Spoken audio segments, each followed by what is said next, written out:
This is our continuing discussion of Simon Don's individuation in the light of notions of form and information. So we're just towards the end of section 1 of the chapter 1, I believe, is where we are, and we're just at the bottom of page 44 for people that are going to be following along afterwards. So I can start reading. I think this is one of these giant paragraphs again, so I'll read about a page, and then we'll stop to discuss. Yet there is a considerable amount of subjectivity in the point of view of the master as well as in that of the artisan. The haixeity of the object defined in this way gets at nothing but the partial aspects. What the master perceives gets at the fact that objects are multiple. Their number is proportionate to the quantity of matter employed. The number results from the fact that this very mass of matter has become this very object. This other mass of matter, this other object. The master rediscovers the matter in the object, like the tyrant who, with the help of Archimedes, uncovered the fraud of the goldsmith who mixed a certain mass of silver with the gold that would have been reserved to make a golden crown. For the tyrant, the crown is a crown made of this gold, of this particular gold.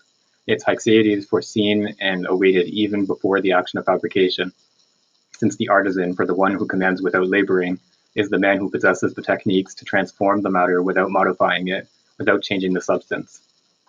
For the tyrant, what individualizes the crown is not the form that the goldsmith gives it, but the matter already having a quiddity before its transformation. This very gold, and not any metal whatsoever, or even any gold whatsoever. Even today, the search for the haixeity in matter practically exists in the man who commands the action. For a landowner of the forest, the act of giving wood to a sawmill to chop up supposes that the wood will not be exchanged against that of another landowner, and that the products of the sawing operation will be made from the wood that he has provided. However, this substitution of matter would not be a fraud, like in the case of the goldsmith who mixed silver with gold in order to be able to conserve a certain quantity of fine gold. But the attachment of the landowner to the conservation of his matter depends on irrational motives, one of which no doubt is the fact that the haixeity does not simply recover an objective characteristic detached from the subject, but has the value of a belonging and an origin. Only a commercially abstract thought could fail to attach a price to the haixeity of the matter and fail to seek a principle of individuation in it. The man who gives the matter to be elaborated places value on what he knows, what is attached to him, what he has surveyed and seen grow. For him, the initial concrete is the matter insofar as it is his, belongs to him, and this matter must be extended into objects. Due to its quantity, this matter is a principle of the number of objects that will result from form taking. This tree will become this or that plank. All the trees taken individually one by one will become this heap of planks. This is a passage from the haixeity of the tree to the haixeity of the planks. What this passage expresses is the permanence of what the subject recognizes of himself in the objects. The expression of the self here is the concrete realization of property, the bond of belonging. By placing the haixeity in information, the artisan does not act otherwise, but since he is not the landowner of the matter on which he works, he does not know this matter as a singular thing. It is foreign to him, it is not linked to his individual history, to his effort qua matter. It is merely that on which he works. He ignores the origin of the matter and elaborates it in a preparatory way until it no longer reflects its origin, until it is homogeneous, ready to take form, just like any other matter suitable for the same labor. The artisanal operation to a certain extent denies the historicity of the matter concerning what is human and subjective about it. Conversely, this historicity is known to the one who has supplied the matter and valued it, because it is deposited with something subjective, because it expresses human existence. That last sentence fooled me. It ended up being much longer than I expected. It was one of those classic Simono sentences with a whole long string of semicolons. But yeah, so we're still discussing the social roots of the hylomorphic schema, picking up from where we left off last week, and the use of the hylomorphic schema in relation to the person who commands the work to be done. So in the previous example, he gave of the owner who gives a certain amount of clay to be made into bricks, and for this owner, the clay is what it serves as the principle of individuation. So the brick commanded is an abstract brick, and it's the matter that goes into it that makes up the individuality of those bricks. And so Simon will contrast this with the actual worker's position in relation to individuation, because for the worker, each act of brick making is slightly different. One is more forceful or slightly less forceful, or more precise and less precise over the course of the day as the worker becomes tired. So that each individual form-taking operation is slightly different. And so this form-taking or form-imposing operation is what individuates the bricks for the worker.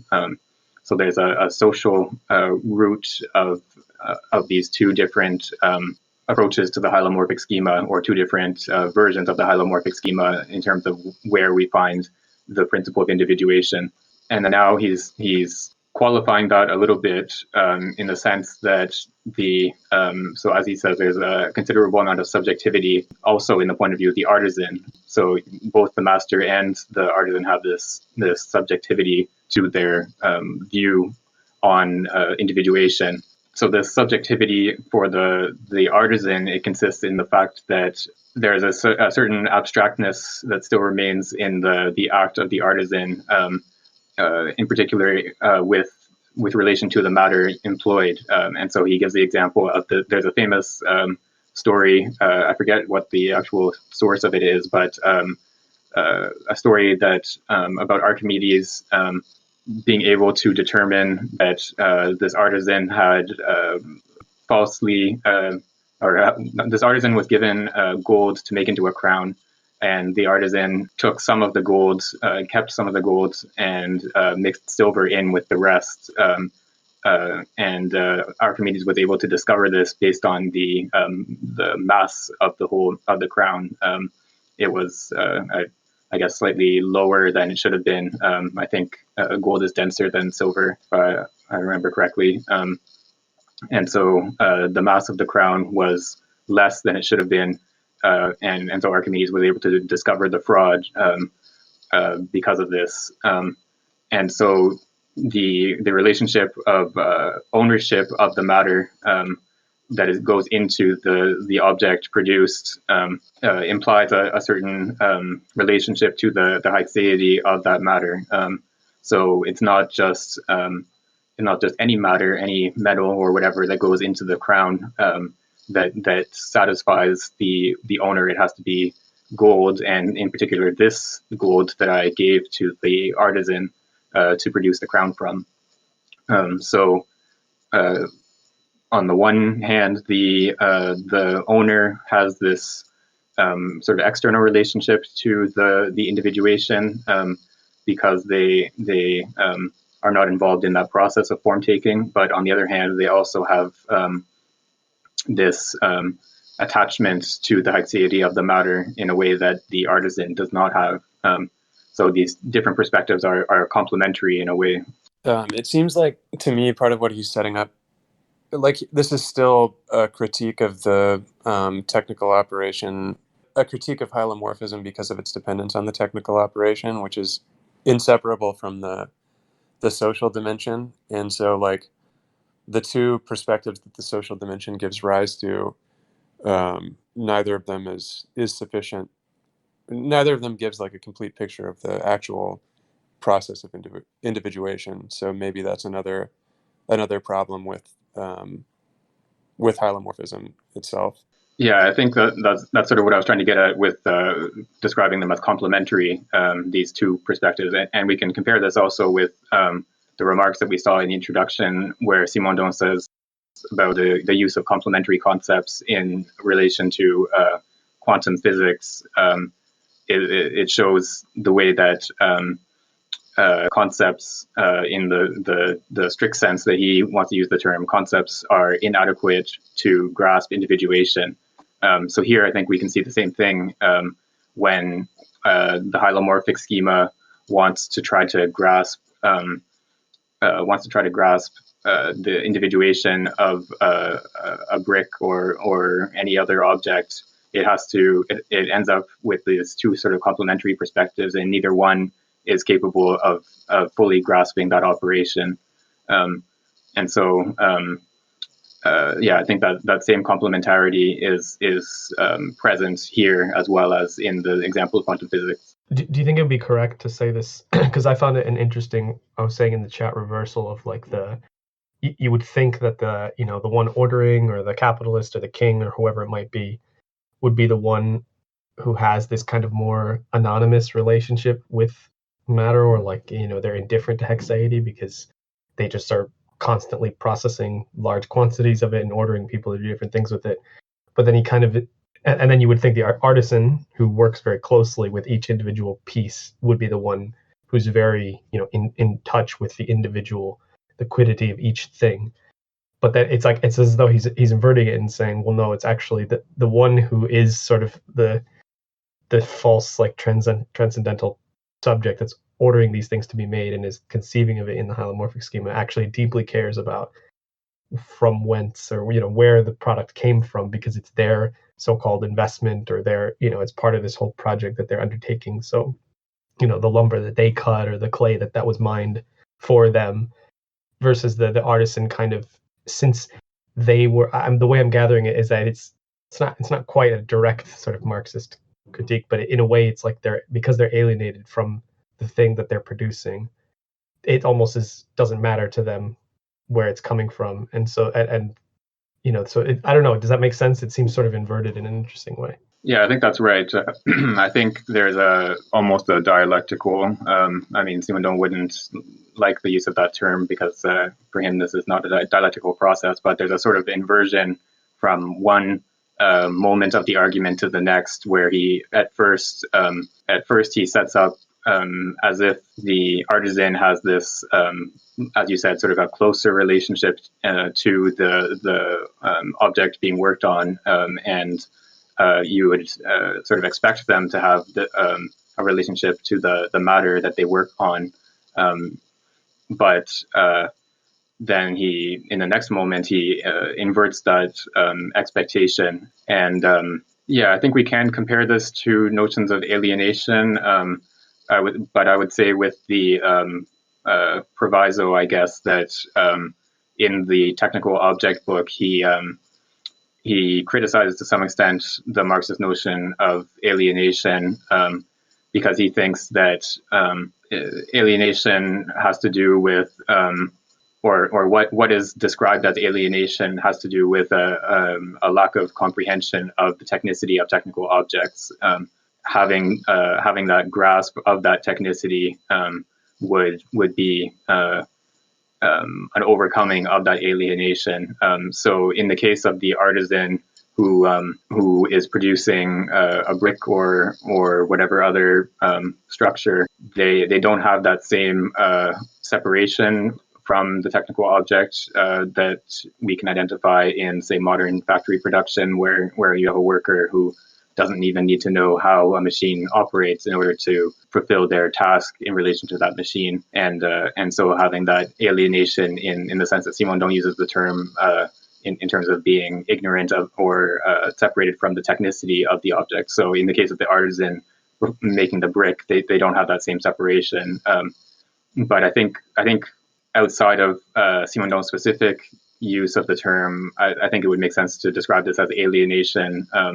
So the fact that the worker producing the brick doesn't actually own the material that they work on, and the fact that they won't own the brick that's produced, they're producing it for someone else, is what separates them from the matter. And so it's an object of indifference to them, and even there's a certain like the example of the artisan with the crown from the Archimedes story. There's a certain, I guess, conflict of interests between the owner and the worker in terms of the use of the matter, where the artisan can have an interest in taking some of that matter for other uses or for their own personal gain, rather than imposing the form on it that the owner commanded. So it's that relationship of non-ownership, or that the gap between the worker and the matter that they're working on is what makes them have this indifference or even conflict of interests in relation to the matter that they're working on. Here are two. So first thing is that maybe I got it on from scratch, but if so, please let me know. The idea is that can you apply this idea to an individual or human being level? So what I want to say is in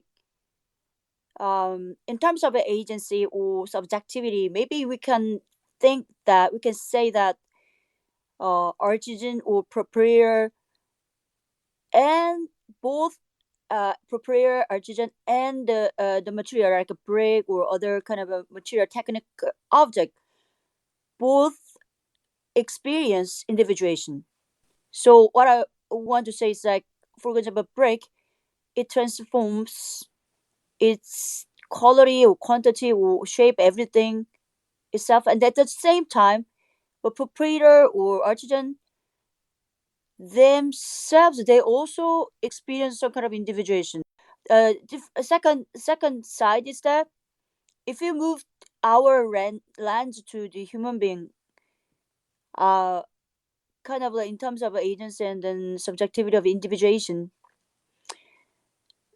For example, if you take an individual like a human being, if you then in that case, who is a proprietor of our individuation? Who is the artisan of our individuation? I'm afraid that my thinking strange, but I'd like to hear any kind of opinion about my thought. Yeah, I think it's interesting to contrast with the Hegelian, I guess, Marxist tradition, and maybe why Simondon is not doing dialectics. I'm trying to figure that out.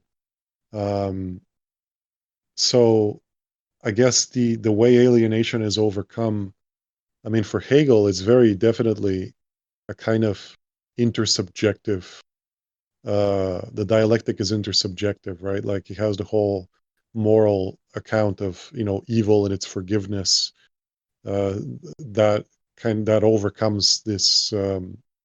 I guess it's a moral alienation, and for Marx, I mean, he's a materialist, but I think it's still there are material conditions, but there's still this kind of really essential social relation that I think is really where alienation comes from for him. And it seems like Simondon is moving away from, he doesn't, I guess maybe the point is that subjectivity is not primary here, because subjectivity is really something like a form, right? Something like a soul. And we don't want to take that as a given, but the subject kind of emerges in the larger system, it seems to me. And so if we're to overcome alienation, really the original alienation is from the technical process, it seems, from technicity itself, something like that. Yeah, I think, I mean, not to get into too much sort of detail about the concept of alienation within the Hegelian and Marxist tradition, but it's a notion that comes up in early works by Marx in the Paris manuscripts, and then doesn't really it's not a sort of a central concept in his later works, although that's a controversial point within Marxist scholarship.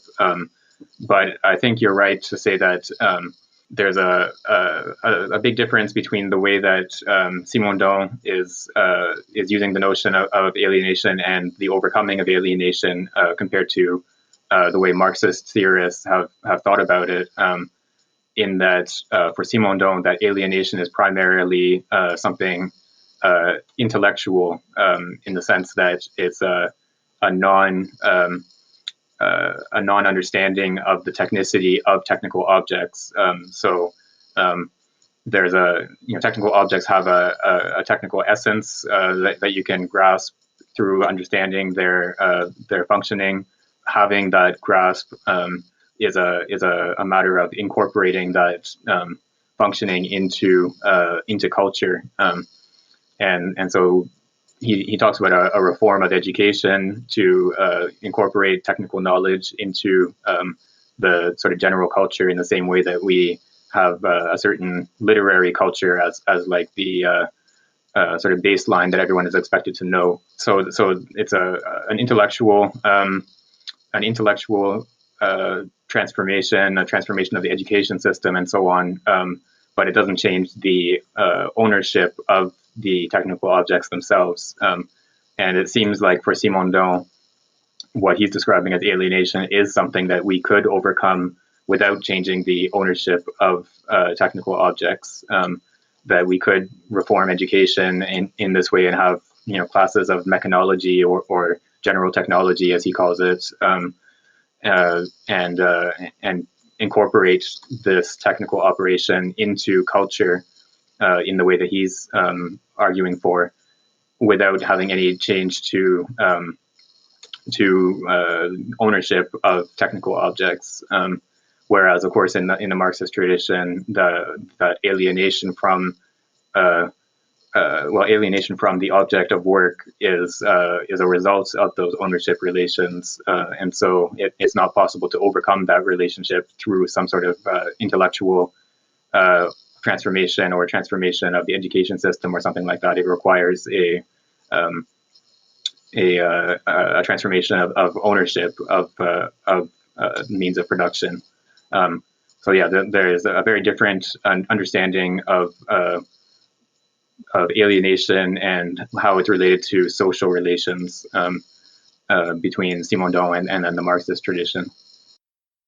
I was just going to say, I think we should continue probably, but I wanted to say that I think also whenever we think about these notions of like alienation and intersubjectivity, like that's always going to be something that, I don't necessarily agree with the idea of engineering classes replacing problems of ownership. That's not the issue here. I just think philosophically, with Simondon, anything that is about intersubjectivity and kind of like overcoming alienation between already individuated, presumed already individuated sort of like beings, that's sort of a problem of the givenness of the terms, right? So like in this coming section, when he's going to talk about the split, like the problem with the Aristotelian sunalon, and then the way in which the sunalon is actually always split into individual and milieu, and then how those interact, and then how that is misunderstood as form and matter and all that. Like he wants to get away from this idea of like the intrinsic and the extrinsic, and that I actually really enjoyed the coming section, but I think it could be helpful to keep in mind whenever we think about, because I think we're all right in the sense that he's clearly touching on, he's riffing as these philosophers seem to do without citing on a notion that is sort of like alienation, but he's developing in another direction that's sort of like, if we're talking about alienation, it's like we're already at the third step, or we're already at the point where we're talking about these given terms, and that is dialectical. Whereas he wants to go for the allegmatic approach that he's saying of like, we need to start earlier and in the genesis of the process itself, and locate it at the moment where where that splitting happens. And at that point, it's less of a question of reconciling already alienated individual beings and how they relate to each other and how they're different from one another, but sort of how they came to be separated, I suppose, or individuated in the first place. That might sound a bit like pedantic, but I do think there's something there with that. Sorry. So alienation things, like, I think very fresh, but at the same time a little bit different from what I thought about the subject of the. So please let me be subject of individuation here, technical object, not the proprietor, right? Like a technical object experiences individuation, right? But maybe we can come back to that in a little bit, because I think we should continue, and we can come back to that topic as we keep reading. So if someone else would like to read from up on page 46, where does the sentence end? Beginning with the haexiety sought in the matter.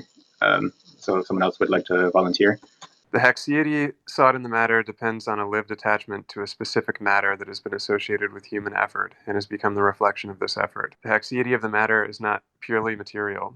It is also a haxiety with respect to the subject. Conversely, the artisan expresses himself through his effort, and the workable matter is nothing but the support and occasion of this effort. It could be said that from the artisan's point of view, the object's haxiety only begins to exist through the effort of shaping. Since this effort of shaping temporally coincides with the beginning of the haxiety, it is natural that the artisan attributes the foundation of the haxiety to information, although form-taking is perhaps nothing but an event concurrent with the advent of the haxiety of the object, the veritable principle of which is the singularity of the here and now of the complete operation. Likewise, the haxiety begins to exist for the proprietor of the matter with the purchase or act of planting a tree. The fact that later this tree will be matter for a technical operation the fact that later this tree will be matter for a technical operation does not yet exist. This tree has a haxiety not as future matter, but as an object or aim of an operation. Later, this tree will conserve the haxiety for the proprietor, but not for the artisan, since he has not planted the tree and has not bought it as a tree. The artisan who signs and dates his work attaches to the haxiety of this work the meaning of his definite effort. For him, the historicity of this effort is the source of this haxiety. It is the initial origin and the principle of individuation of this object. The form has been a source of information through the work. On the other hand, if the question of the foundation of individuation can be legitimately posed, and if this principle is to be sought somewhat in the form and somewhat in the matter according to the type of individuation taken as a model of intelligibility, it is probable that the technological cases of individuation in which form and matter have a meaning are still very particular cases, and nothing proves that the notions of form and matter are generalizable. By contrast, what brings forth the critique of the hylomorphic schema, the existence of a middle and intermediate zone between form and matter, the zone of the singularities that are the initiators of the individual in the operation of individuation, certainly must be considered an essential feature of the operation of individuation. It is at the level of these singularities that matter and form encounter one another in technical individuation, and it is at this level that the principle of individuation is the initiator of the operation of individuation. It can therefore be wondered if individuation in general couldn't be understood starting from the technical paradigm obtained through a recasting of the hylomorphic schema, leaving a central place to the singularity that plays a role of active information between form and matter. My very basic understanding of this section, especially this last paragraph, is just the idea that like the basis of the critique of hylomorphism is a good basis for a new conception of individuation. I don't know if that's what other people got. Yeah, I think that's right.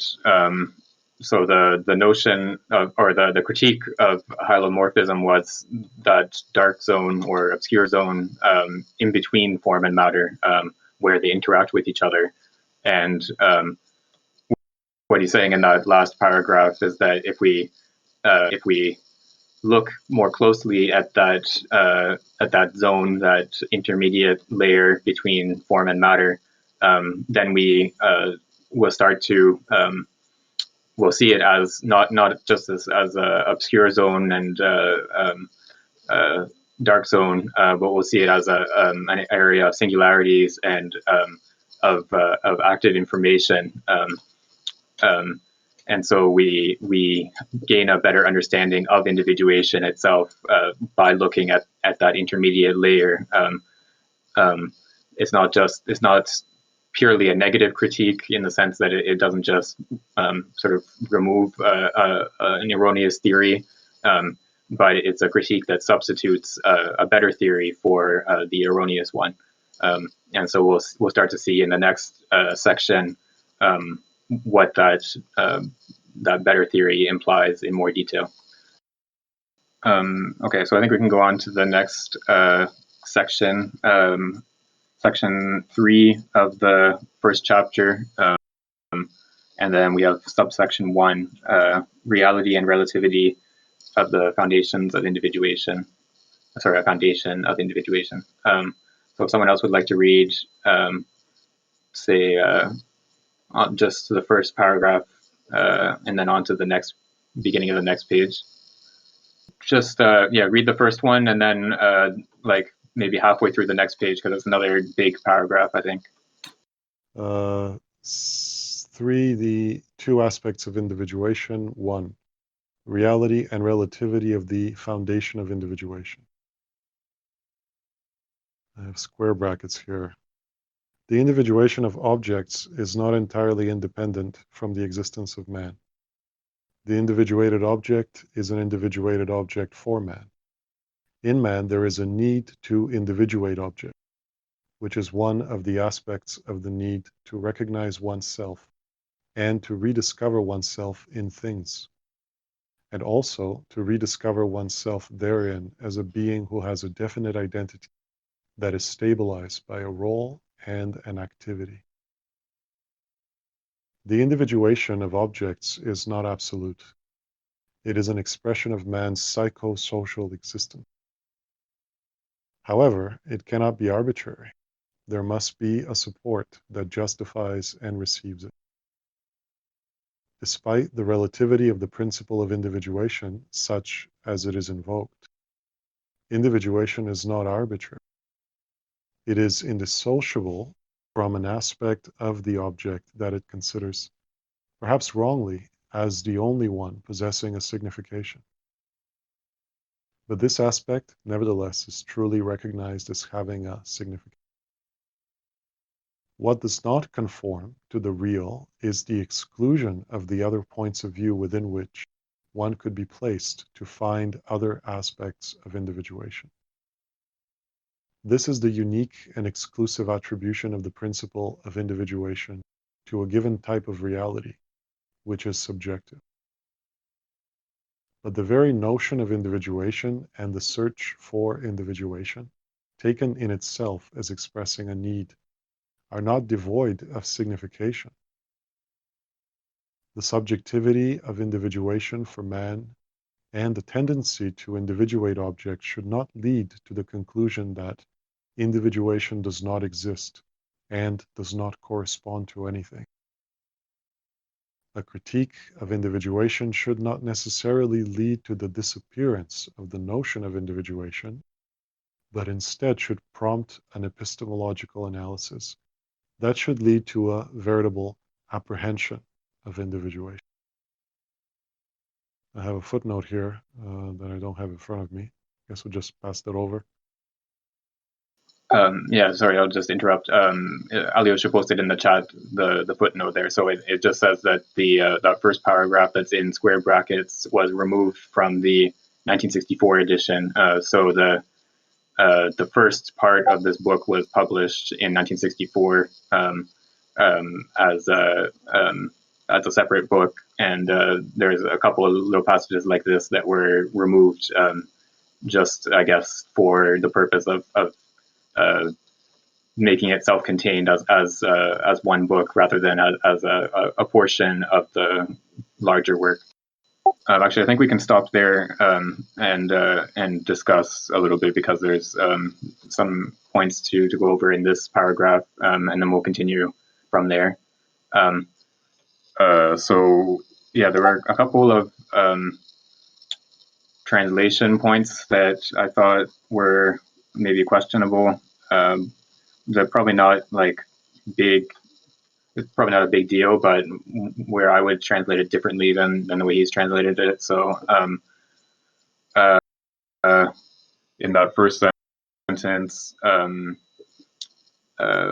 like after the colon, says, in man, there is a need to individuate objects, which is one of the aspects of the need to recognize oneself and to rediscover oneself in things, and also to rediscover oneself therein, etc. So I think to rediscover oneself is not really a good translation of se retrouver. I think it would be better to say to find oneself in things, or to find oneself in things. I think is probably the best translation. So it doesn't imply anything like rediscovery. It suggests something more, I think, transformative or something like that. But here the meaning is basically synonymous with to recognize oneself in things, as a previous phrase has it. So yeah, that was one translation point. Where was the other one?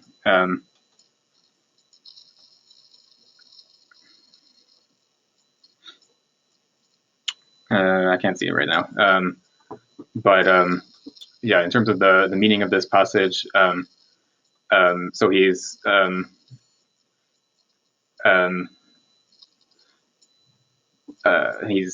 pointing to this relativity of the principle of individuation that we saw in the last section.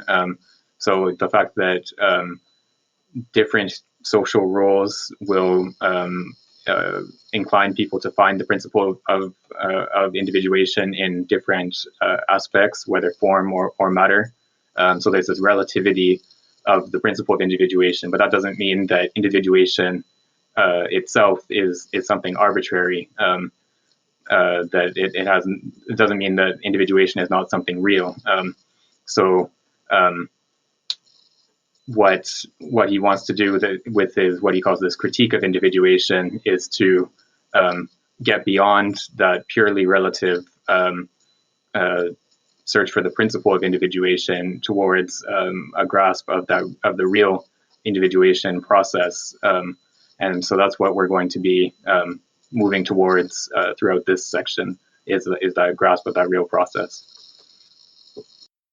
So I'm trying to read what he means by signification here. And also earlier in the paragraph, well, this point that he makes, the individuation of objects is not absolute, it is an expression of man's psychosocial existence. I guess one way to read that might be to say that he's creating a kind of hierarchy here, it seems, where the object expresses man's existence. And objects have individuality only through the individuality of humans. And there's definitely, to my mind, something right about that. But I also wonder if in the end he might not say that there's actually a kind of circularity going on. That in the same way, humans actually individuate based on an environment of objects, a kind of maybe cultural milieu or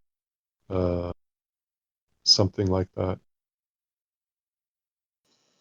Yeah, I think what Angus posted in the chat there is right. So I think when he talks about this relativity of individuation or the sort of dependence or partial dependence of individuation of objects on man or on the human being, I think that's only true in a limited sense. So in the sense that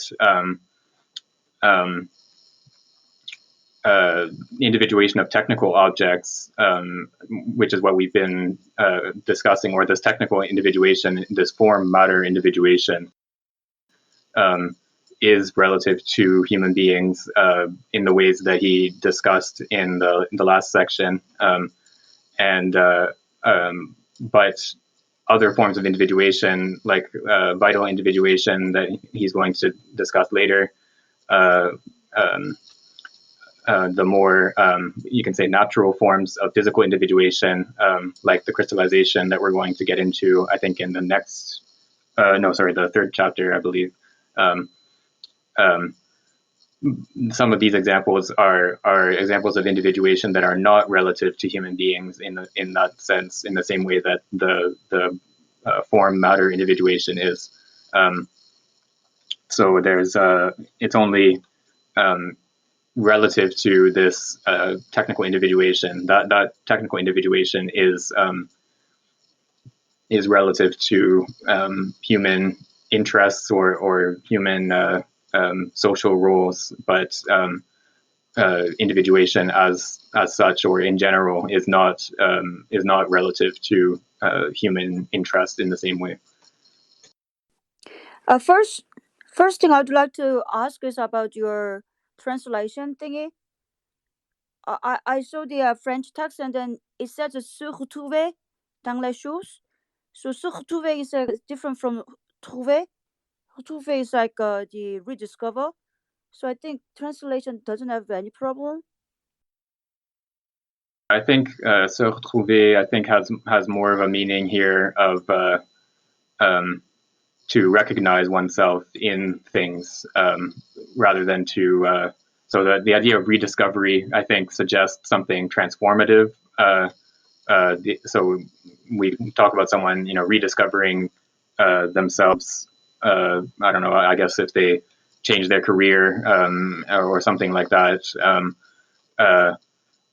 Whereas here, it just has the meaning of some sort of identification of the individuation of a human being with the individuation of an object.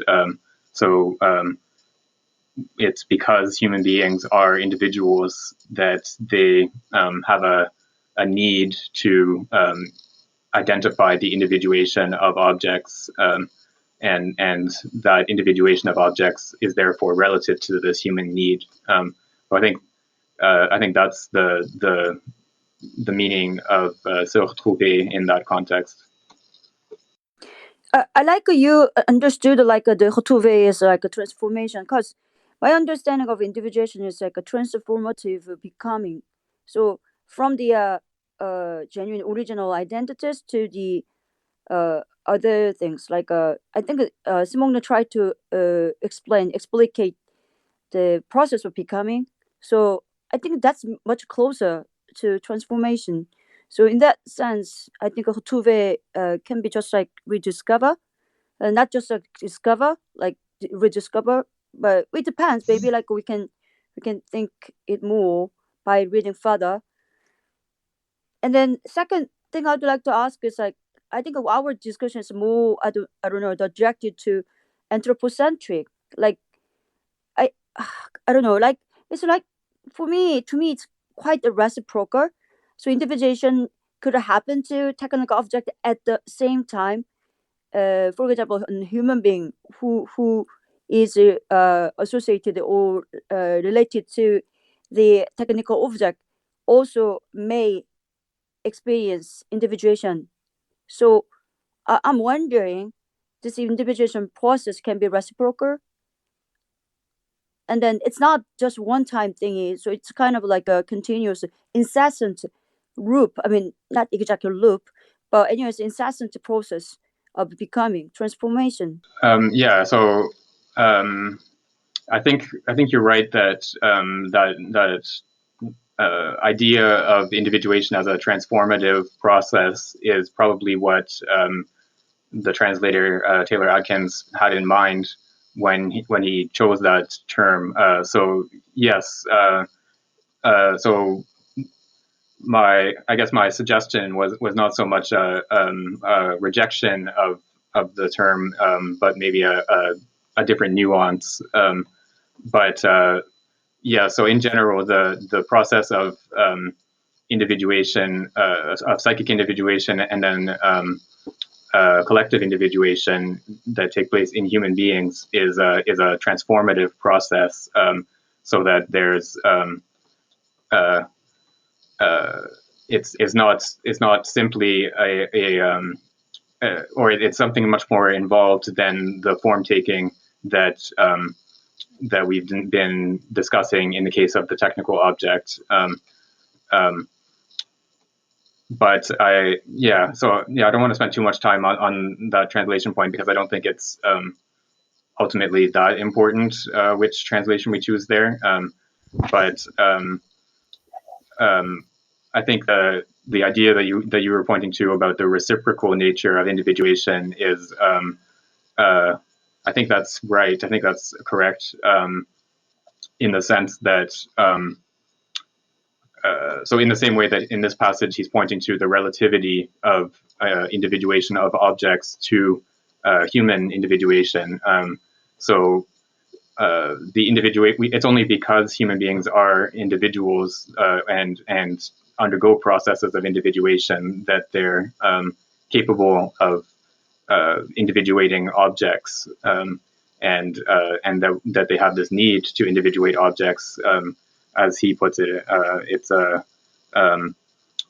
there's a sort of reciprocality in that sense, where the individuation of the human being and the individuation of the object are correlated with each other. Shall I read the next paragraph? No, I don't know. I'm going to go ahead. I don't know if Manifest, you said anything, but I guess I'll just read this one to the end. I don't know if it makes sense to keep going. I guess we'll see. Critique and epistemological analysis cannot be restricted to indicating a possible relativity of the search for the principle of individuation, and they cannot be restricted to indicating its subjective psychosocial signification. I'm hearing a bit of feedback. Is that you, Nod? It is furthermore necessary to study the content of the notion of individuation in order to see if it expresses something subjective and if the duality between the conditions of the attribution of this principle to form or to matter is rediscovered in the very content of the notion. Without researching the principle of individuation, the following question can be posed. What is individuation? Yet here an important divergence appears between two groups of notions. It can be asked why an individual is what it is. It can also be asked why an individual is different from all other individuals and cannot be confused with them. Nothing proves that the two aspects of individuation are identical. To confuse these two aspects is to suppose that an individual is what it is, at the interior of itself, in itself, relative to itself, because it involves a definite relation with other individuals, and not with another specific individual, but with all other individuals. In the first sense, individuation is a set of intrinsic characteristics. In the second sense, individuation is a set of extrinsic characteristics, i.e. relations. But how can these two series of characteristics accommodate one another? In what sense do the intrinsic and the extrinsic form a unity? Should intrinsic and extrinsic characteristics really be separated and considered as effectively intrinsic and extrinsic? Or instead should they be considered as indicating a deeper, more essential mode of existence that is expressed in the two aspects of individuation? But then, can it still be said that the basic principle is indeed the principle of individuation with its usual content, i.e. supposing that there is reciprocity between the fact that a being is what it is and the fact that it is different from other beings? It seems that the veritable principle must be discovered at the level of the compatibility between the positive aspect and the negative aspect of the notion of individuation. Perhaps then the representation of the individual will have to be modified, just like the hylomorphic schema in its incorporation of information. Right. Thanks for continuing. My computer froze for a second again. So here he's introducing or bringing us back to the problem that he brought up in the introduction of the fact that or questioning the presupposition of a principle of individuation and what that presupposition sort of implies for the concept of individuation. And so if we step away from that assumption, or if we don't assume that there's something like a principle of individuation, then the question what is individuation has two different meanings, or there's two different types of answers to that question that we could search for. So what is individuation could mean why is an individual what it is? So what is it that makes an individual be what it is? And then the second one would be what is it that makes an individual different from all other individuals? So what is the specificity or the particularity of this individual as opposed to all other individuals? So there's these two questions we can take these two questions as intrinsic and extrinsic notions of individuation, or as positive and negative notions of individuation. So the positive one being what is it that makes an individual what it is, and the negative one being what is it that makes an individual different from everything else, every other individual. But each of these questions is, or the goal that Simondon is setting himself here is to go beyond these two questions, these two aspects of individuation conceived of as sort of outside of each other as two independent questions, but to get to something more fundamental, which will generate these two aspects of the question, or these two aspects of individuation. So it's not just that we have extrinsic and intrinsic notions of individuation, but we'll have something more fundamental that will generate the extrinsic and the intrinsic aspects, or on which those extrinsic and intrinsic aspects will be based. So that's the sort of big picture of one of the goals that Simondon is setting himself for this work as a whole. So on the face of it, there's something really Hegelian about this, in that, like, Hegel, I think, would describe his own logic in very similar terms. Like a ground of extrinsic and intrinsic relations. Like the place where those two both the inner and the outer stem from. Those kinds of formulations. But I think that's just a surface similarity, because I guess my take is that Simondon is not going to want to think of relations as negativity, right? Whereas for Hegel and the dialectical tradition, I guess, relation is always a negative, right? It's what something is not. To go from one thing to another, there is a kind of negation that needs to be performed. Whereas it seems to me where Simondon is unique is I guess he will be thinking of relation in non-negative terms. And I think that will flow into Deleuze as well.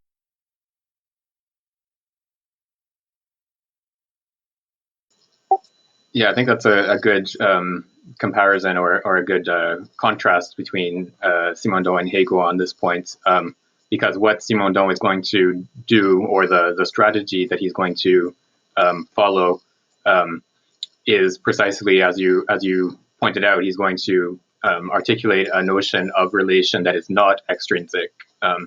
So that's how we overcome this opposition between the intrinsic and the extrinsic aspects, is this extrinsic this level of reality that, in which relation has the status of being, as Alyosha posted in the chat there.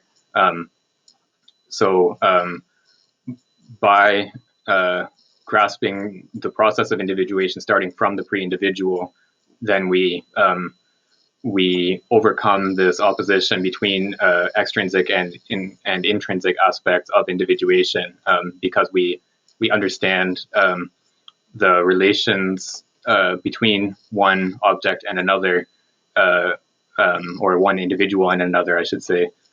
Those relations are not extrinsic relations anymore. They're relations of individuation. They're relations that occur through processes of individuation. So it's not a dialectical overcoming of the opposition, because there's no moment of negation in the way that there is in the dialectical process. It's a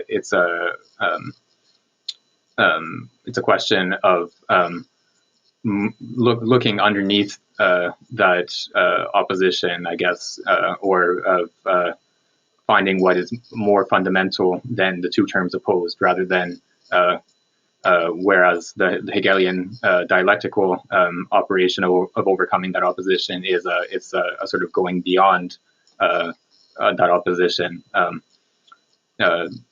Yeah, that's maybe sort of a vague characterization, but we'll see it in greater detail as we progress through the book, what it means to find what is more fundamental to the overcome the opposition. Should I read the next? I actually don't know where I would stop. Maybe like yeah. Sorry, I was going to say maybe like most of the way. I'll stop most of the way down the next page.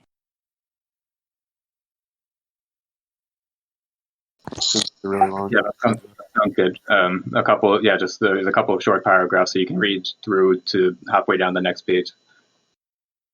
Okay. We're at how can what is proper, right? Yes, yeah. Okay. How can what is proper to an individual be bound to what this individual would be if it did not possess what it possesses on its own? We should question if an individual's singularity or singularities play a real role in individuation, or instead if these are secondary aspects of individuation that are added to it but do not play a positive role. To place the principle of individuation in form or in matter is to suppose that the individual can be individuated by something that pre-exists its genesis and contains individuation in embryo. The principle of individuation precedes the genesis of the individual. When we search for a principle of individuation that exists before the individual, we are forced to place it in matter or in form, since only form or matter pre-exist. Form and matter pre-exist. Because they are separated from one another and because their union is contingent, the principle of individuation cannot be made to reside in the system of form and matter qua system, since the latter is only constituted the moment when matter takes form. Any theory that wants to make the principle of individuation pre-exist individuation must necessarily attribute it to form or to matter and exclusively to one or the other. In this case, the individual is merely the union of a form and a matter, and it is a complete reality.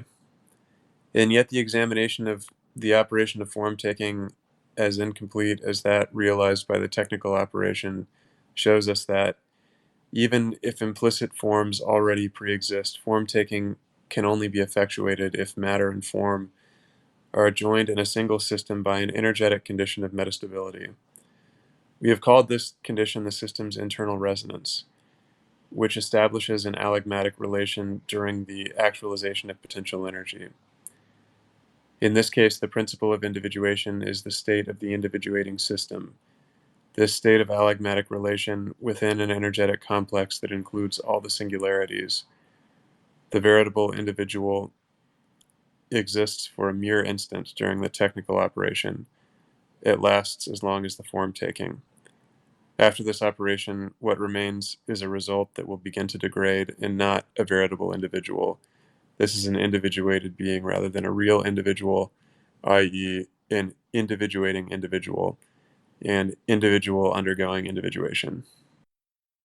Is the system's internal resonance here in the brick-making example, would that be the interaction of the forces within the clay when it comes into contact with the force of the mold? Yeah, that's how I understand it. I think that's right. It's that the property of the whole system, including clay and brick, to be able to transmit forces across the system, including the clay and the mold, to transmit forces. And it's that property of transmission of force that is the condition for the form taking to occur. And so that's what he's describing as internal resonance. So more generally, it would be the capacity for the transformation to occur in something that is not yet individuated across that whole unindividuated mass or field or whatever it is. So here, there's also he's continuing that relativization of the principle of individuation, or the criticism of the search for a principle of individuation. And he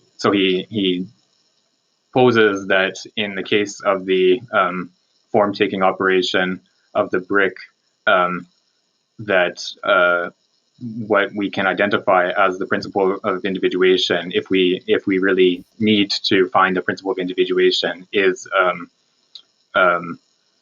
actually the form taking itself, or the system as a whole, rather than something that pre-exists the individuation process. So it's not in the form or the matter, which under the hylomorphic schema we would have to pick one and say that this is the principle of individuation. We are going to find the principle of individuation in the process of individuation itself, in that form-taking operation.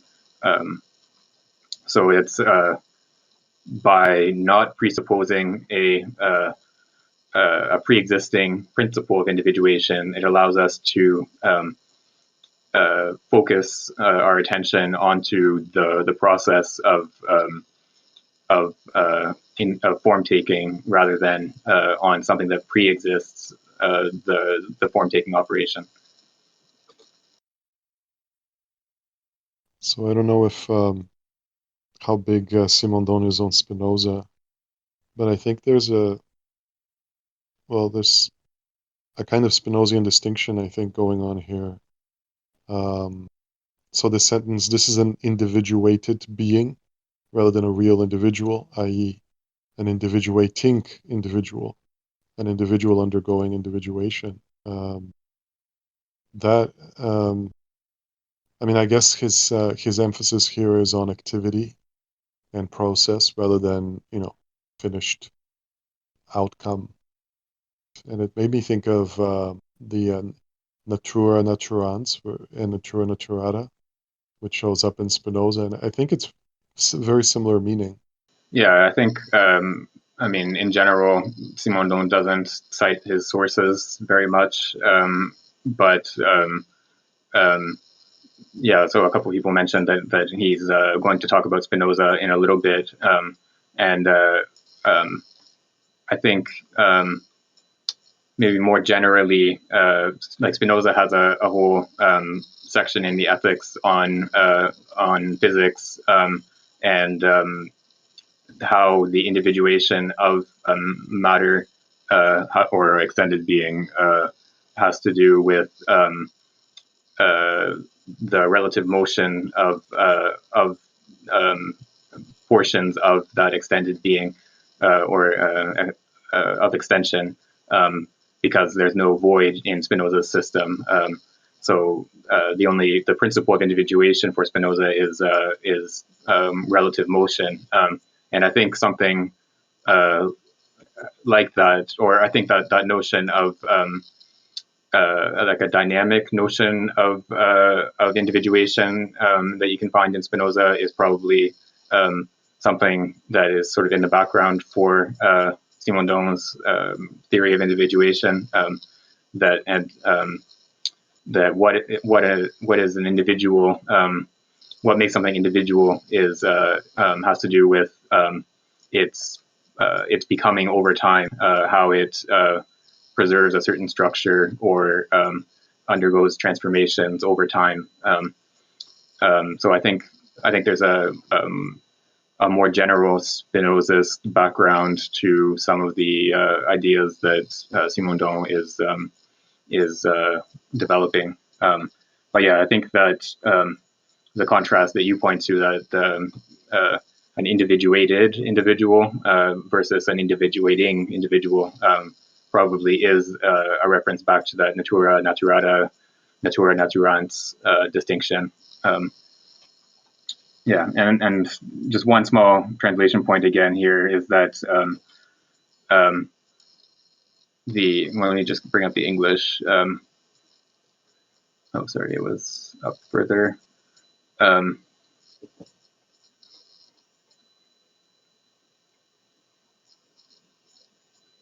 Sorry, I can't find it. But when it says when he talks about the individuated individual, so the way I would translate that passage is it is an individuated being rather than a real individual. That is an individuating individual, an individual individuating itself.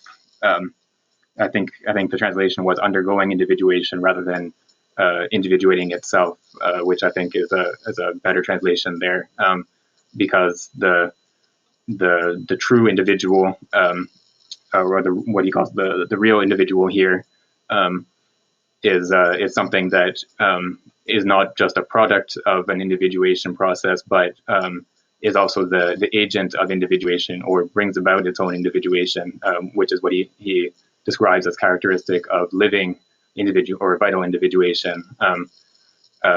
That living beings individuate themselves. They are active in the process of individuation, but we're still a ways away from getting to the chapter on vital individuation, so I don't want to sort of get ahead of ourselves too much. So I think we can continue. I can read the next bit. So we ended with, the individual undergoing individuation. Yeah, there it is. So I'll pick up from there. The veritable individual is one that conserves its system of individuation with it, thereby amplifying singularities. The principle of individuation is in this energetic system of internal resonance. Form is only the individual's form if it is formed for the individual, i.e., if it is suitable for the singularity of this constituting system. Matter is the individual's matter only if it is matter for the individual, i.e., if it is implicated in this system, if it enters into this system as the vehicle of energy and is distributed in accordance with the distribution of energy. However, the appearance of this reality of the energetic system no longer allows us to say that there is an extrinsic aspect and an intrinsic aspect of individuation. It is at the same time and through the same characteristic that the energetic system is what it is and is distinguished from other systems. Form and matter, which are realities anterior to the individual and separate from one another, to the rest of the world, since these are not realities that have any reference to energy. But the energetic system in which an individual is constituted is neither more intrinsic nor extrinsic to this individual. It is associated with this individual. It is this individual's associated milieu. Through its energetic conditions of existence, the individual does not merely exist within its own limits, it emerges from a singularity. For the individual, relation has the value of being. The extrinsic cannot be distinguished from the intrinsic. What is truly and essentially the individual is the active relation, the exchange between the extrinsic and the intrinsic. There is extrinsic and intrinsic relative to what is first. What is first is this system of internal singular resonance, the system of the allegmatic relation between two orders of magnitude. In terms of this relation, there is the intrinsic and the extrinsic, but the individual is truly this relation and not the intrinsic, which is merely one of the concomitant terms. The intrinsic, the interiority of the individual, would not exist without the ongoing relational operation that the ongoing individuation is. The individual is the reality of a constituting relation, not the interiority of a constituted term. It is only when the result of a completed, or supposed completed, individuation is considered that the individual can be defined as a being with an interiority relative to which an exteriority exists. The individual individuates and is individuated before any possible distinction of the extrinsic and the intrinsic. The third reality, which we call milieu or constituting energetic system, should not be conceived as a new term that would be added on to matter. The milieu is the very activity of relation, the reality of the relation between two orders that communicate across a singularity. So this passage, especially the last section of the paragraph, did get me to start thinking a little bit about the faultiness in the system of political representation and identity, and how that doesn't seem to abide by what Simon Doan is describing here, which is sort of the underlying relations that then differentiate the actual process of experience outside of these preconceived, what I guess in refracting off of this point that he's making are sort of preconceived notions of political identity, because it seems like he's providing some explanatory power to the subject's experience that kind of transcends our notions of identity to a certain extent. I think there is still some tension there, given the amount of information that is packed into the political, as well as the identity of the individual. So maybe you guys can unpack that or speak to that a little bit. I think what I would say is that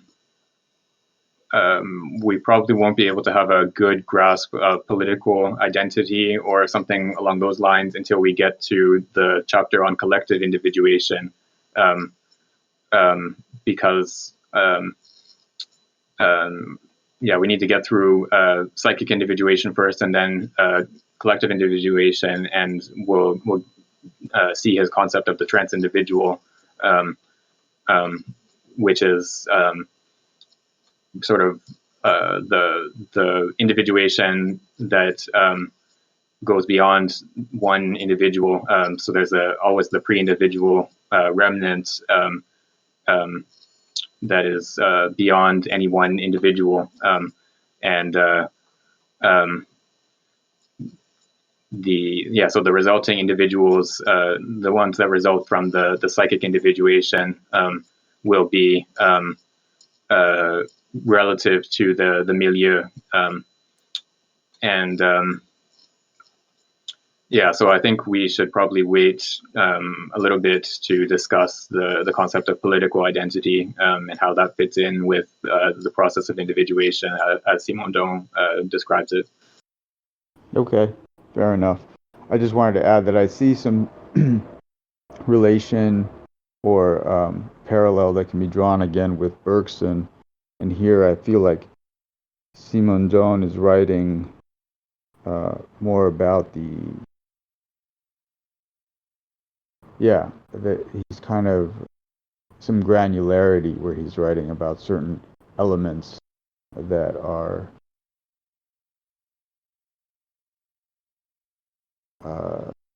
sort of within the scope of what Bergson I think there's a little bit more specificity to Simondon, but they're kind of on the same plane. That's what I'm curious. Yeah, there's definitely. Oh, sorry. Go ahead. No, I was just going to ask something else actually. So go for it, and I can go after. I was just going to quickly say that Bergson is definitely one of Simondon's key sources. But in this particular passage, I don't see the sort of direct influence from Bergson. I'm not sure if he's really thinking of, except insofar as there's that sort of dynamic quality of thought that both of them are sort of developing, so that they want to understand, they want to overcome sort of rigid oppositions through introducing something like a movement or a dynamics of thought, and I think that's common to both Bergson and Simondon, and so that might be at work in this passage, but I don't think there's there are some passages where you can tell he's definitely referring back to something from Bergson, but here I don't think quite as direct as some other passages.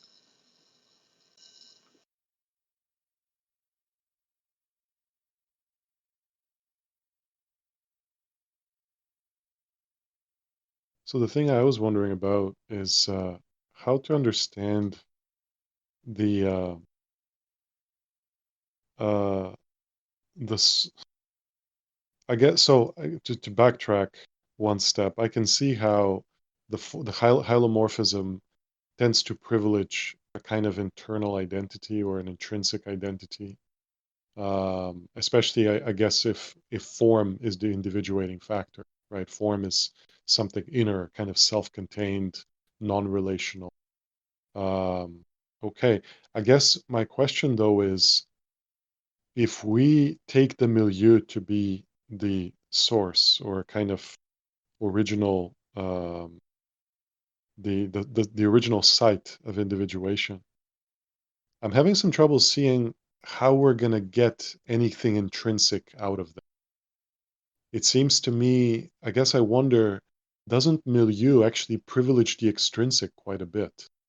Because when I think of an environment or a surroundings or a context, or relation, the notion of an outside or an extrinsic or like going outside of of a self, that seems to be much more dominant. And I wonder if that maybe is just a feature of Simondon's account, that the external is privileged in a sense, though that I guess would have been my impression also from reading like somebody like Merleau-Ponty. But the way he frames it here, though, kind of his program, he seems to want to put the intrinsic and the extrinsic on the same footing. So I guess I'm getting some dissonance there, if that makes sense.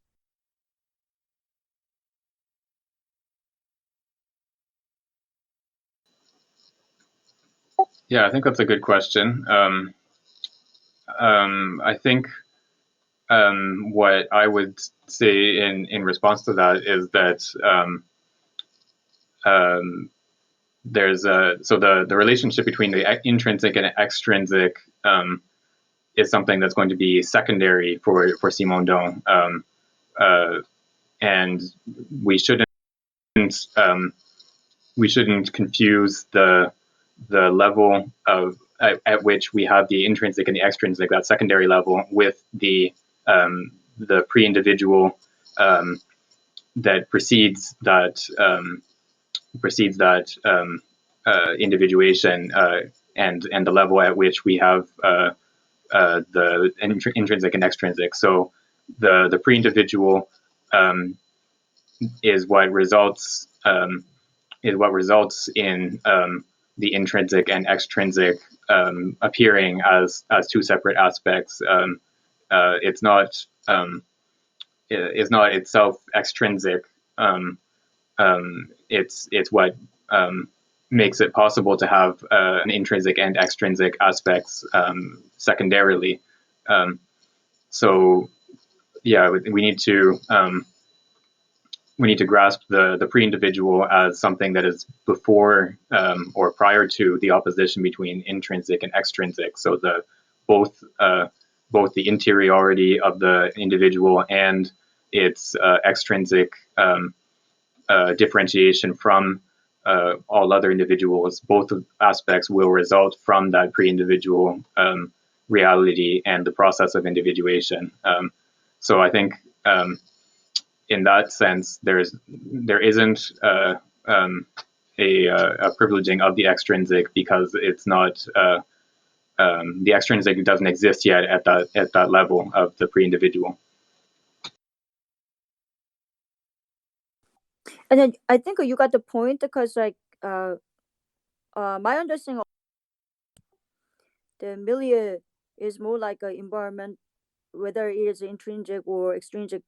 It's kind of like that the phase, like if you think of a process of individuation, we can think of a pre-individual phase and then metastable phase, things like that. So milieu should be something, some kind of, how do I say, thing which makes which make interaction possible. I mean, which makes relation possible. So like a more like an environment. Yeah, that's I think that's right. The individual and the milieu appear together at the same time, so they're both results of the pre-individual undergoing a process of individuation. So the milieu is produced alongside the individual, rather than being something that is sort of left behind, I guess, by the individual, if that makes sense. But yeah, I think Angus has suggested that we're going to see that distinction in the next bit. So maybe we should continue reading, and that will help to clarify some of these points. So if someone else would like to pick up from the hylomorphic schema on page 50. I'll read it. I'll just finish this section, because it's just 2 short paragraphs. The hylomorphic schema is not merely inadequate for the knowledge of the principle of individuation, it also leads to a representation of individual reality that is incorrect. It turns the individual into the possible term of a relation, whereas the individual, on the contrary, is a theater, an agent of a relation. The individual can only be a term in an ancillary way because it is essentially a theater or agent of an interactive communication. To want to characterize the individual in itself or relative to other realities is to turn it into a relational term, i.e., into a relation with itself or a relation with another reality. First, one must find the point of view from which the individual can be grasped as an activity of relation, not as a term of this relation. Properly speaking, the individual is in relation neither with itself nor with other realities. It is the being of relation and not a being in relation, for relation is an intense operation, an active center. Consequently, the act of researching if the principle of individuation is what makes it such that the individual is positively itself, or if it is what makes it such that the individual isn't other individuals, does not correspond to individual reality. The principle of the individual is the individual itself in its activity, which is relational in itself as a center and singular mediation. Oof.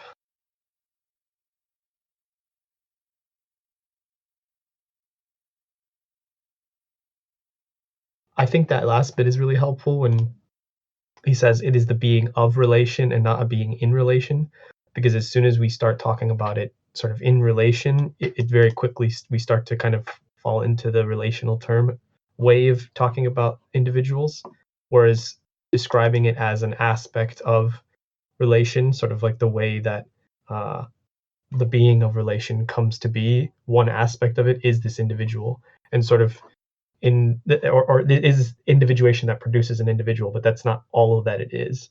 And that previous paragraph where he says, I don't know exactly how he says it, but he says something along the lines of like to talk about things with the individual as though it is separate from all of these other processes is like you're already kind of doing a violence to the all the dephasing and the relationship in the milieu that is required to reach this stage. And we're just strictly speaking of kind of already produced realities and trying to then restitch them together and say how they're related, rather than with the earlier conversation. I was saying like that there's something about how the milieu and individual are kind of simultaneously produced inside of the metastable sort of relationship, or they're produced together at the same time rather than one emerging out of the other, or something like that. And the Muriel Combs, she has a good example of the plant, the way the plant emerges from and also produces its milieu, which I thought was helpful as well, that I tried to paste in chat in this regard.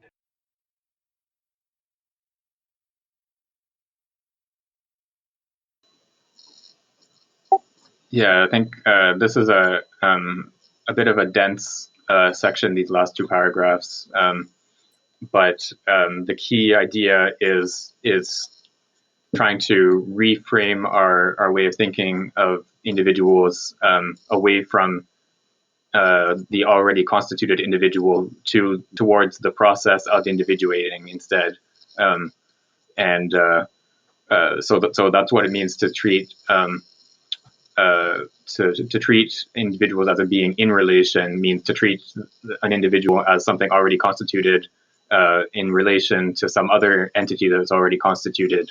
And then instead we want to treat the individual as the reality of relation, so that it's the individual is a reality of a relationship between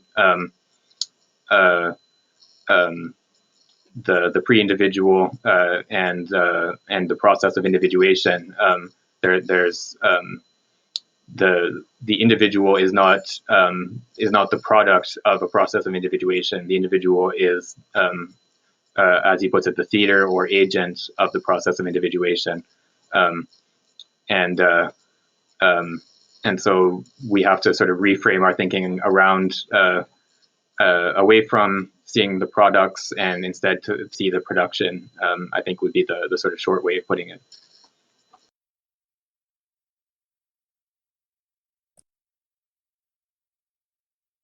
This part like sorted out the questions like we discussed beforehand, like so particular agent and the theater at the same time. So I think then anything, any individual, any technical object which is related to individuation can be theater agent at the same time.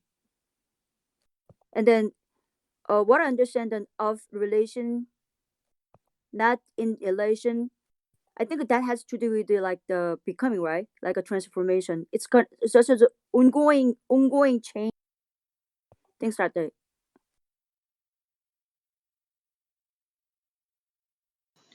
Yeah, I really like this this paragraph, and I like what you guys have shared and your interpretations. There's a lot going on here for me. Definitely seeing the power of the preposition in understanding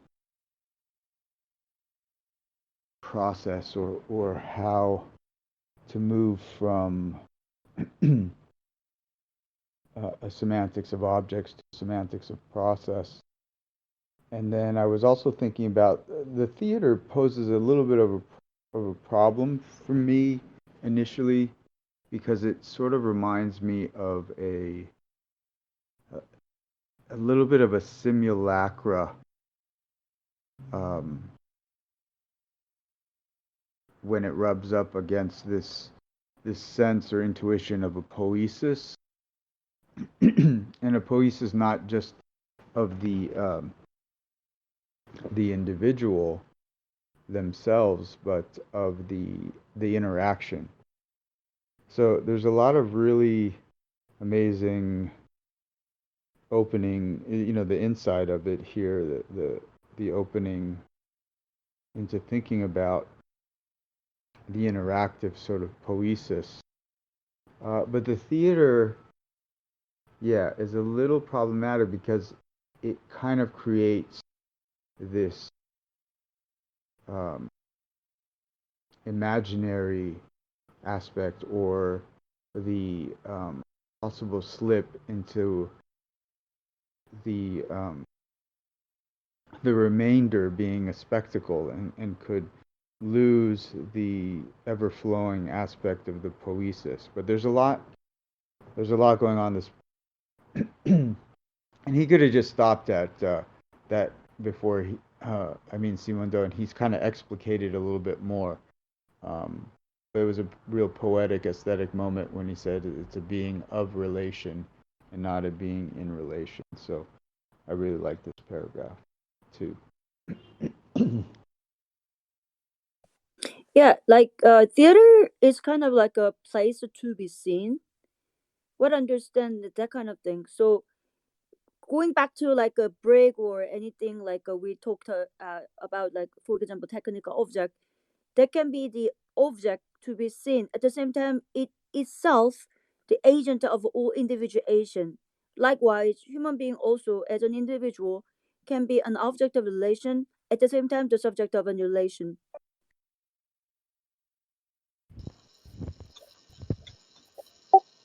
Yeah, sorry, froze us for a second there again.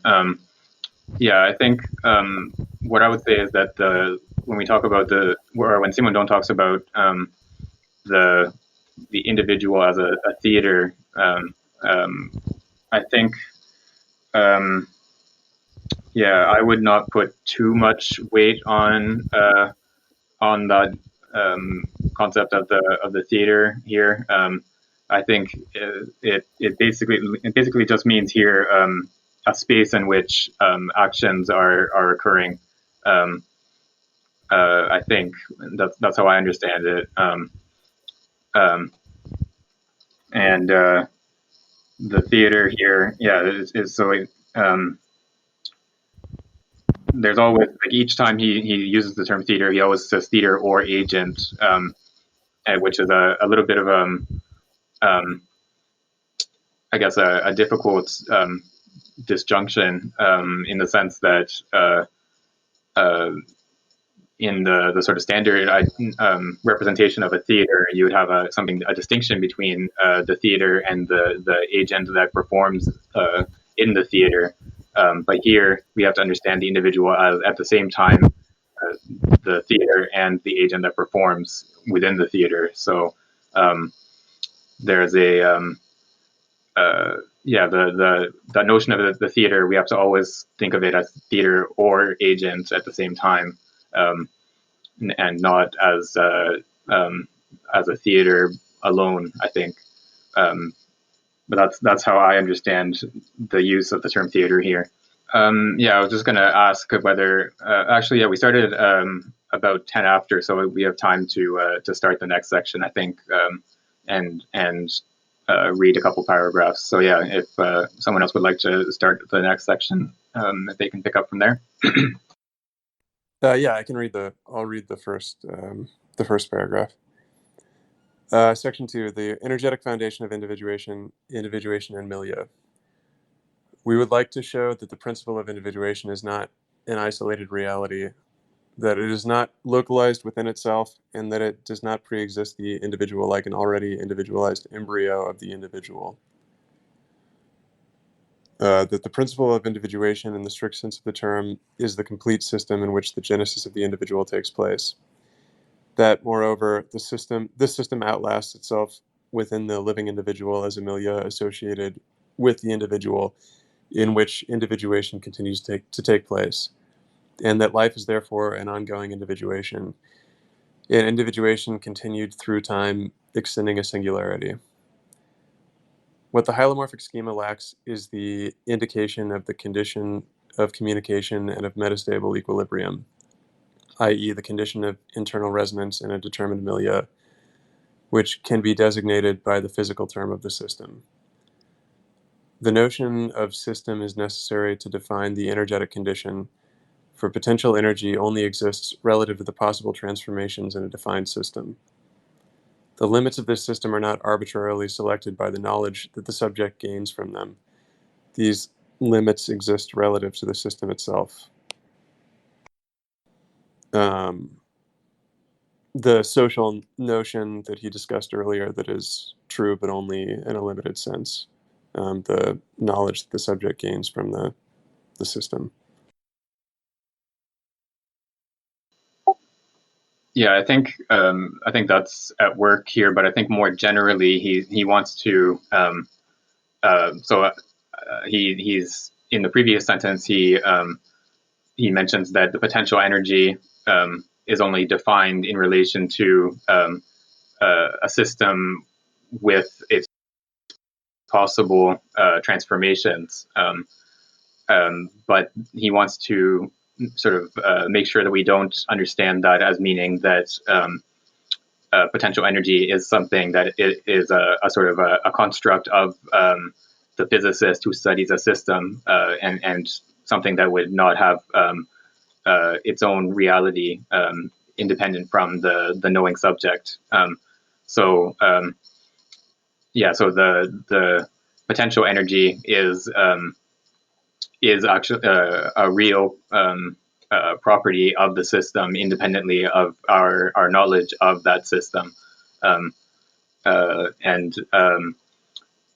so this is why, or one reason why the hylomorphic schema is inadequate, is because it's drawn from this type of individuation, the technical individuation, that in which that condition of internal resonance sort of disappears once the process of individuation occurs. You have the form-taking operation, and then you have a resulting individual which can only degrade from there. Whereas if we turn towards the vital individuation as a model instead of technical individuation, then we get this grasp of the individuating system, the whole system undergoing individuation, in which that notion of potential energy as a real property of the system is much more apparent and is not, doesn't just sort of disappear into that dark zone in the middle, where, as it did in the hylomorphic schema. So that's another reason why, or another consequence of the inadequacy of the hylomorphic schema. According to this path of research, the constituted individual wouldn't be able to seem like an entirely detached, absolute being in conformity with the model of substance, like the pure Sunalon. Individuation would be nothing but one of the possible becomings of a system and would be able, moreover, to exist on several levels and more or less completely. The individual as a definite, isolated, consistent being would be merely one of the two parts of the complete reality. Instead of the Sunalon, it would be the result of a certain organizational event occurring within the Sunalon and dividing the latter into two complementary realities, the individual and the associated milieu after individuation. The associated milieu is the complement of the individual relative to the original whole. The individual alone is therefore not exactly a type of being. For this reason, it cannot maintain a relation qua term with another symmetrical term. The separate individual is an incomplete, partial being that can only be adequately known if it is put back into the Sunalon from whence it originates.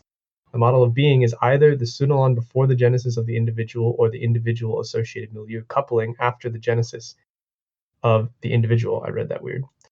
Sorry. Instead of conceiving individuation as a synthesis of form and matter or of body and mind, we shall represent it as a splitting or a resolution, a non-symmetrical distribution occurring in a totality starting from a singularity. For this reason, the individual is not a concrete being, a complete being, to the extent that it is merely a part of the being after the resolving individuation. The individual cannot account for itself on the basis of itself, because it is not the being's whole to the extent that it is the expression of a resolution. It is simply the complementary symbol of another real, i.e., the associated milieu. Here, as in Plato, the word symbol is taken in the original sense, relating to the usage of relations of hospitality. A stone broken into two halves produces a pair of symbols, each fragment, conserved by the descendants of those who have bound together relations of hospitality, can be brought together with its complementary piece in a way so as to reconstitute the initial unity of the broken stone. Each half is a symbol relative to the other. It is the complementary of the other relative to the initial whole. The symbol is not what each half is relative to the people who produced it, but each half relative to the other half with which it reconstitutes the whole. The possibility of the reconstitution of a whole is not a part of hospitality, but an expression of hospitality. It is a sign. Shall I stop there or shall I continue? Yeah, let's stop there for now. Yeah, I just wanted to mention that this symbol idea, the notion of this practice of breaking a stone or a piece of pottery or whatever, and using the two halves to recognize each other. This is an example that Simondon uses all the time in a number of works. So anytime you see the word symbol, whether in this book or another one, you should always think of that example. That's always what he has in mind when he's talking about symbols. It's interesting because commonsensically, the way that you think of even the word milieu, you would think that it's out of the milieu that the individual, proceeds. But again, going back to our earlier discussion, he's saying that. Let me see if I can find the sentence. Well, just the associated milieu is the complement of the individual relative to the original whole. So the original whole isn't the milieu. The milieu is something that is also produced by it, which I think kind of helps when we get into the normal hylomorphic discussions, how it can seem like impossible to get outside of that milieu individual dynamic. But that's that's only one layer, or like the second step of an even earlier process of ontogenesis, I guess. I'm not sure what the word is, but of becoming for Simondon. Yeah, and the other side of that is that the individual understood independently from the milieu that is complementary to it, the isolated individual is always a partial reality for Simondon. So it's not much. So this is another failure of the hylomorphic schema, that it treats something like a brick as a self-contained reality, and it takes that as the sort of paradigm of what an individual is. But then what Simondon wants us to do what Simondon is trying to, how he's trying to reframe our way of thinking is to take a living individual instead as a paradigm of what an individual is. And in the way that a living individual is always arises with a milieu and is always complementary to a milieu. And so that the individuated being is always a partial reality, rather than something self-contained and independent. So that's another reason to prefer the vital individuation as a model or individuation as a whole, rather than taking the hylomorphic schema that takes technical individuation as the model. Okay, so we have a couple minutes left, so I think we can continue and try to read the last little bit. Where are we?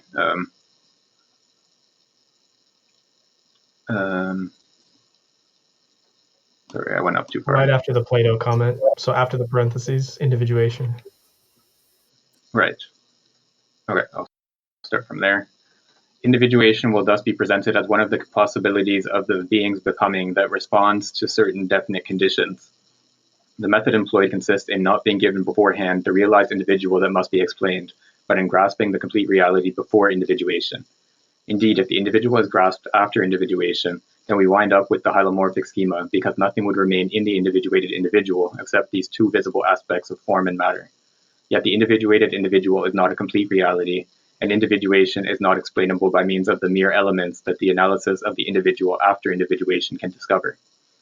The role of the energetic condition, the condition of the state of the constituting system, cannot be grasped in the constituted individual. This is why it has been ignored even to this day. In fact, the different studies of individuation have wanted to grasp in the constituted individual an element capable of explaining the individuation of this individual. This would only be possible if the individual were and had always been a complete system unto itself. But individuation cannot be inducted on the basis of the individual. The genesis of the individual in a system can only be followed step by step. At a certain point, every regressive step seeking to lead back to individuation, starting from individuated realities, discovers another reality, a supplementality that can be variously interpreted according to the presuppositions of the system of thought in which the research is carried out. For example, by resorting to the schema of creation in order to put matter and form into relation, or instead, in the doctrines that want to avoid creationism, by the Kleinemann of atoms and the force of nature that pushes them to encounter one another with an implicit effort. Conata est nequiquam, which is what Lucretius says about nature.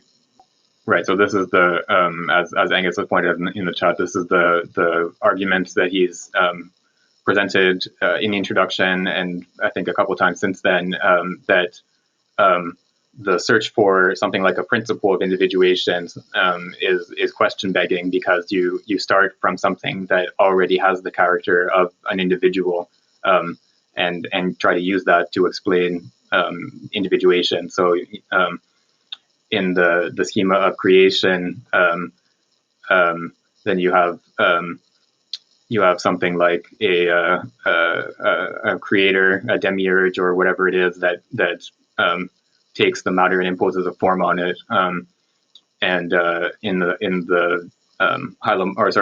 atomistic schema, you have these atoms that already pre-exist the operation of individuation, and that are joined together by the Kleinemann, by this swerve in the fall of the atoms, and that produces composite individuals, like human bodies and so on.